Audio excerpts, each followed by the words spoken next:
Masih di bagian 1, kebangkitan. Bab 3, pilar-pilar Zen. Bulan-bulan berlalu dan saya masih berlanjut dengan eksplorasi batin saya. Saya tidak tahu bahwa bantuan akan datang secara tak terduga. Saya punya teman sekelas di program doktoral bernama Mark Waltman. Dia pemuda yang cerdas dan gemar membaca berbagai pengetahuan. Seperti banyak orang lainnya, Mark pernah mendengar saya berbicara tentang ketertarikan saya pada suara batin itu. Suatu hari, dia membawa sebuah buku untuk saya, yang menurutnya bisa membantu. Judulnya Three Pillars of Zen, karya Philip Kapleau. Saya sama sekali tak tahu apa itu Zen atau Zen Buddhisme. Saya seorang intelektual yang tidak memikirkan masalah agama. Sejak kecil pun, agama tidak menjadi minat saya. Ketika kuliah, agama sama sekali tidak berperan dalam hidup saya. Jika Anda bertanya kepada saya apakah saya ateis, mungkin saya akan menatap Anda dengan tatapan kosong, karena saya bahkan tak pernah memikirkannya. Saya mulai membolak-balik halaman-halaman buku tentang Zen itu, dan dalam beberapa menit saya mendapat titik terang. Buku ini membahas suara itu. Jantung saya praktis berhenti berdetak. Saya kesulitan bernapas. Buku ini jelas tentang bagaimana menghentikan suara itu. Bagian demi bagian berbicara tentang menenangkan pikiran. Buku ini menggunakan istilah-istilah seperti diri sejati di balik pikiran. Tak ragu lagi, saya merasa telah menemukan apa yang saya cari. Saya tahu pasti ada orang lain yang memperoleh perspektif dengan mengamati suara pikiran itu, alih-alih mengidentifikasikan diri dengannya. Tak hanya memuat warisan pengetahuan selama ribuan tahun yang membahas tentang suara batin, buku ini juga dengan jelas membahas tentang bagaimana cara terbebas darinya. Ia berbicara tentang bagaimana kita bisa membebaskan diri dari cengkraman pikiran. Ia berbicara tentang melampaui, going beyond. Tak perlu dikatakan lagi, saya terkesima. Saya merasakan respek terhadap buku ini, yang belum pernah saya rasakan sebelumnya dalam hidup saya. Selama ini saya terpaksa membaca dan mempelajari begitu banyak buku di sekolah. Sekarang di tangan saya ada sebuah buku yang menjawab beberapa pertanyaan nyata bagi saya. Seperti, siapakah saya yang menyaksikan suara yang berbicara itu? Ini adalah pertanyaan-pertanyaan yang sangat ingin saya ketahui jawabannya. Sebenarnya, ini lebih dari sekadar saya ingin mengetahui jawabannya, melainkan saya perlu mengetahui jawabannya. Suara itu membuat saya seniwen. Yang dikatakan Three Pillars of Zen sangat jelas dan lugas. Buku ini berkata untuk berhenti membaca, berbicara, dan memikirkan pikiran Anda, dan hanya melakukan praktik batin untuk menenangkannya. Praktik batin yang diperlukan juga dikatakan dengan begitu jelas, meditasi.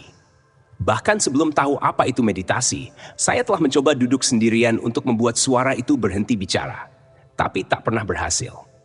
Melalui buku ini, saya mendapatkan metode yang telah teruji dan berhasil bagi banyak orang sebelumnya. Cukup duduk di tempat yang tenang, perhatikan napas masuk dan napas keluar, dan rapalkan mantramu dalam hati. Begitulah. Sekarang lakukan itu untuk jangka waktu yang semakin lama setiap hari. Dalam Zen, praktik batin umumnya dilakukan dalam kelompok yang disebut sessin. Dalam setting tradisional, seorang guru akan berjalan berkeliling dengan sebuah tongkat yang disebut kyosaku. Jika Anda mulai mengantuk atau kehilangan fokus karena hal lain, bahu Anda akan dipukul dengan tongkat itu. Zen itu sangat ketat, tidak boleh main-main. Bentuk Zen ini adalah praktik yang serius. Saya tidak memiliki kelompok atau guru. Yang saya miliki hanyalah buku ini, dan kerinduan yang mendalam untuk melihat apa praktik ini akan membawa saya ke tempat yang saya inginkan. Maka, saya mulai melakukan meditasi Zen sendiri berdasarkan buku ini. Setidaknya itulah pemahaman terbaik saya tentang apa itu meditasi Zen.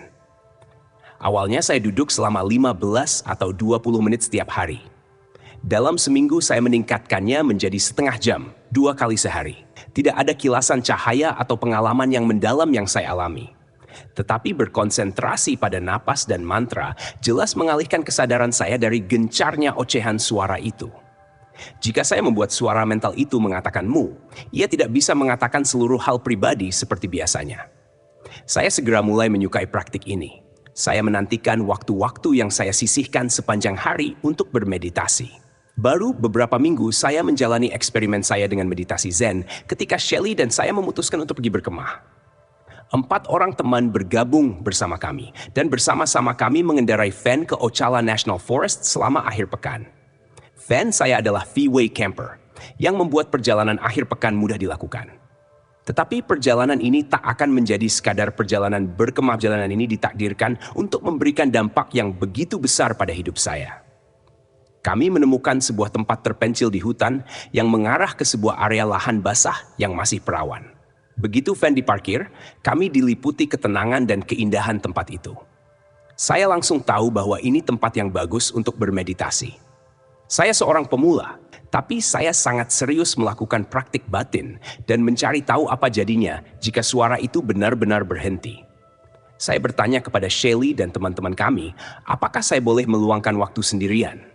Tak ada yang keberatan, sehingga saya pun berjalan menyusuri danau berumput dan menemukan spot yang bagus untuk duduk. Seluruh pikiran tentang bermeditasi sangat bermakna bagi saya, sehingga sejak awal rasanya itu seperti pengalaman yang sakral. Saya memilih sebatang pohon untuk duduk di bawahnya, layaknya Sang Buddha.